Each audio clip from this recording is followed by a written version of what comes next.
Hi friends and welcome back to my channel. Today we are making marranitos or puerquitos.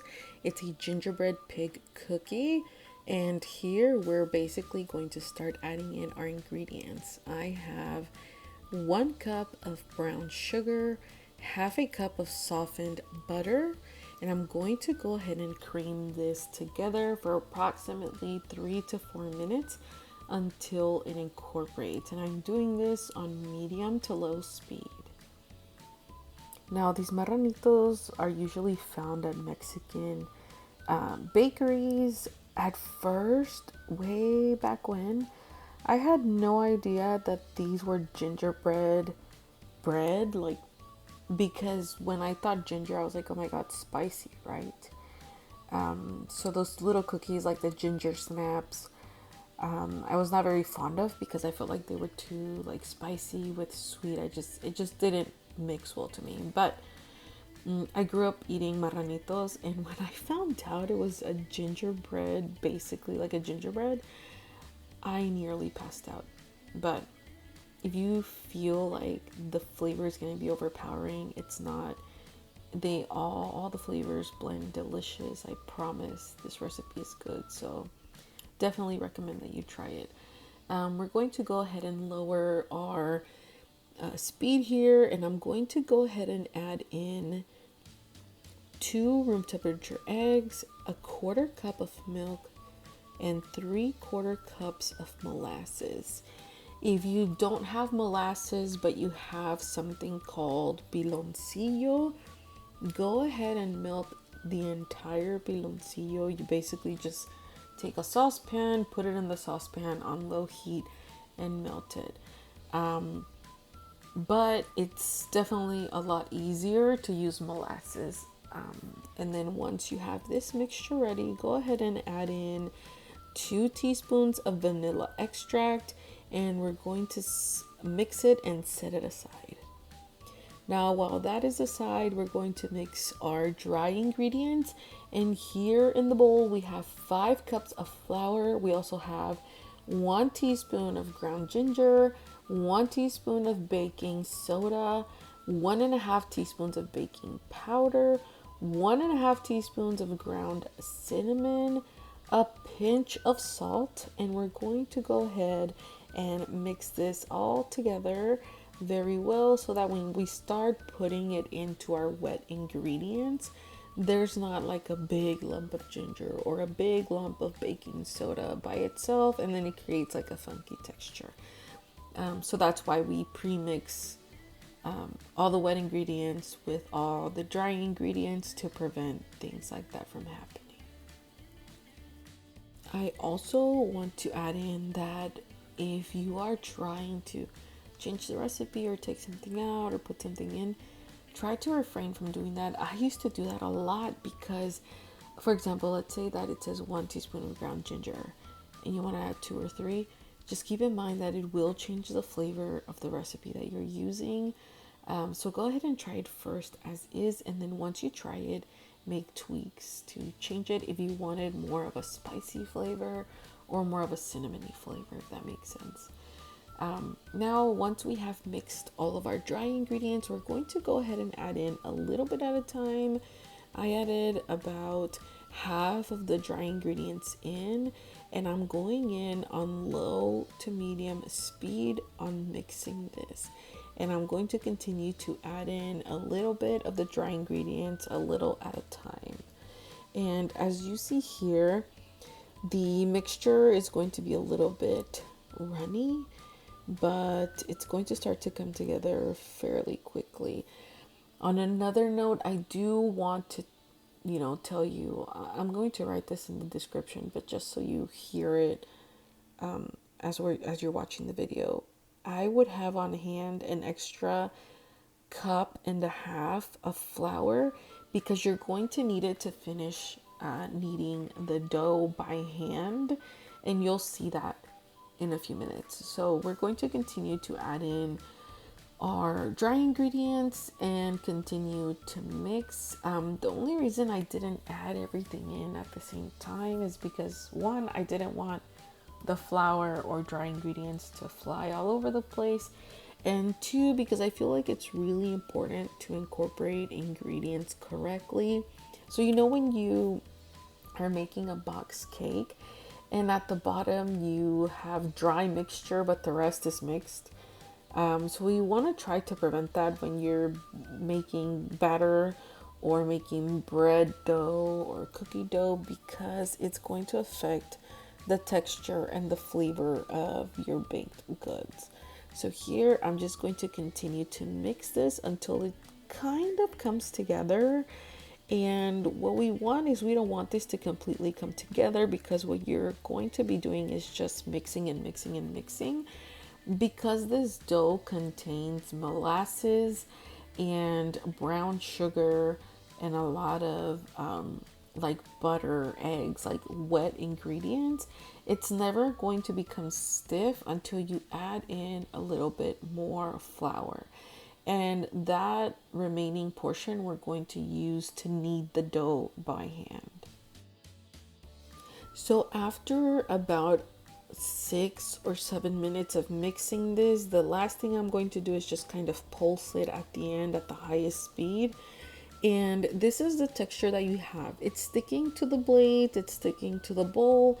It's not so sticky on the hand. So what we're going to do is we're going to transfer this to a well floured surface.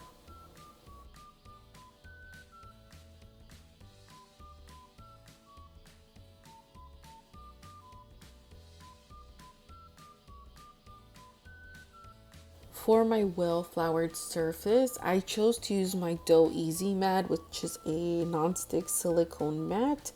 And I do have a cup and a half of flour in that bowl that's off to the left for mixing. So here what I'm going to do is I'm going to add about a cup of that into the actual mat. Then I'm going to add some on top, and then I'm going to kind of start to like work it into the dough. It might stick to your hands a little bit, but that's completely fine. And then I'm adding in the rest of the dough just to make sure that the amount of flour that I'm using is distributed evenly throughout the entire batch of dough. So here I'm just going to kind of work it in. It's not a hard dough, and you'll see that it's a little bit wiggly, and you're kind of just going to work in the flour and turn, work in the flour and turn and turn. You don't want this to be completely a hard dough. So once you feel like it's manageable enough for you to roll, then we're going to start rolling. And on this portion, you're also going to want to use more flour. So the flour that you have left over, to continue to add it to your mat, because this dough is very sticky.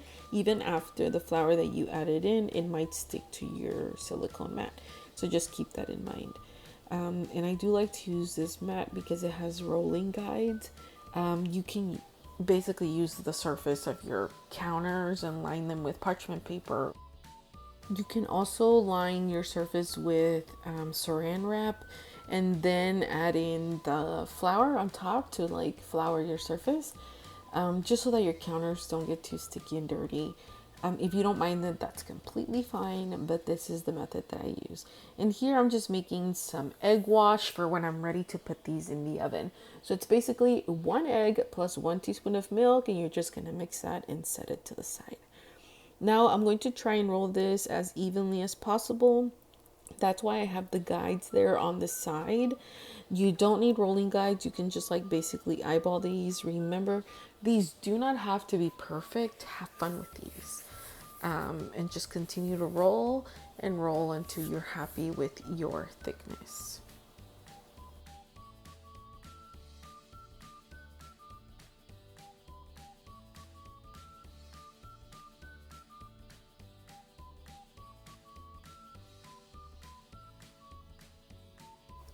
When you go to lift, if you put any like parchment paper over the dough so that you could roll it, you're going to find that it sticks a little bit, or your rolling pin might be a little bit sticky. So just go ahead and flour that with more flour to prevent any sticking. And before cutting the cookies here, I'm going to sprinkle more flour on top, and I do recommend dipping your cookie cutter in flour occasionally because these piggies will try to stick to it. So just keep that in mind, and I'm just going to try to maximize the amount of cookies that I cut in one roll. And here is how the piggies look.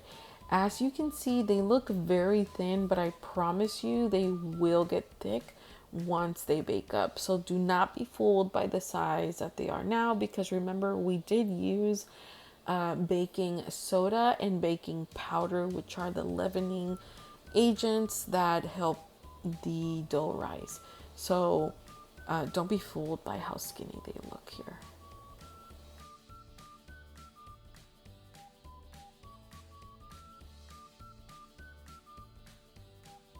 Once I cut all of my piggies, I'm going to transfer them over to a baking sheet lined with parchment paper. And I am using a cake, like a cake spatula, is that what that's called? Or you can use a cookie spatula. Use some sort of spatula to kind of like wiggle it under the cut cookie, and then use your hands to transfer. These are very wiggly, they might lose their shape a little bit, but don't stress because these are going to puff up anyway, and you'll still be able to see the features of the feet, the tail, the snout.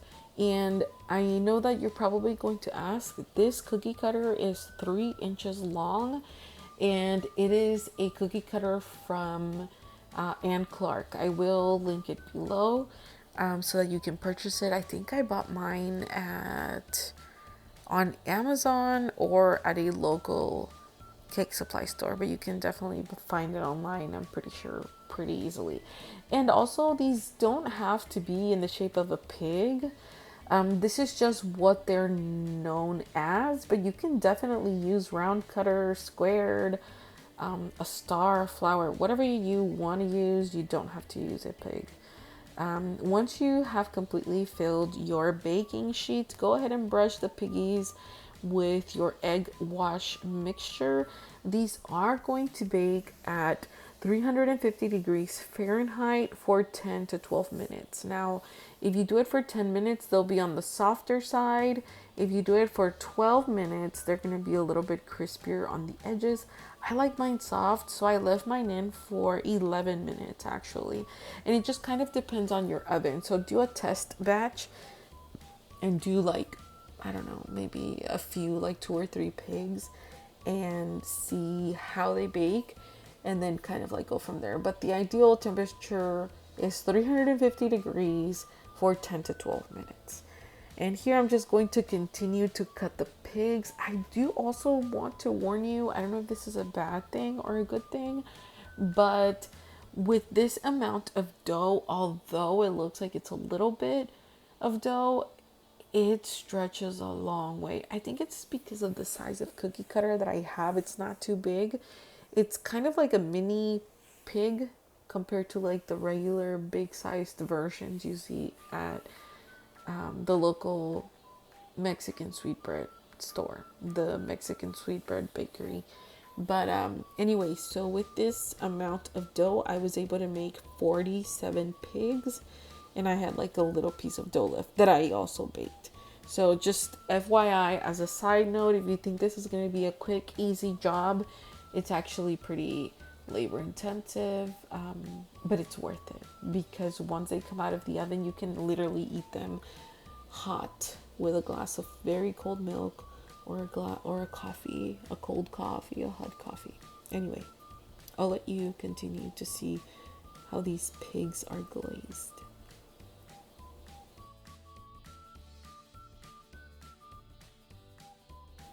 Once they came out of the oven, this is how they turned out. I feel like they turned out a lot better than I thought they would.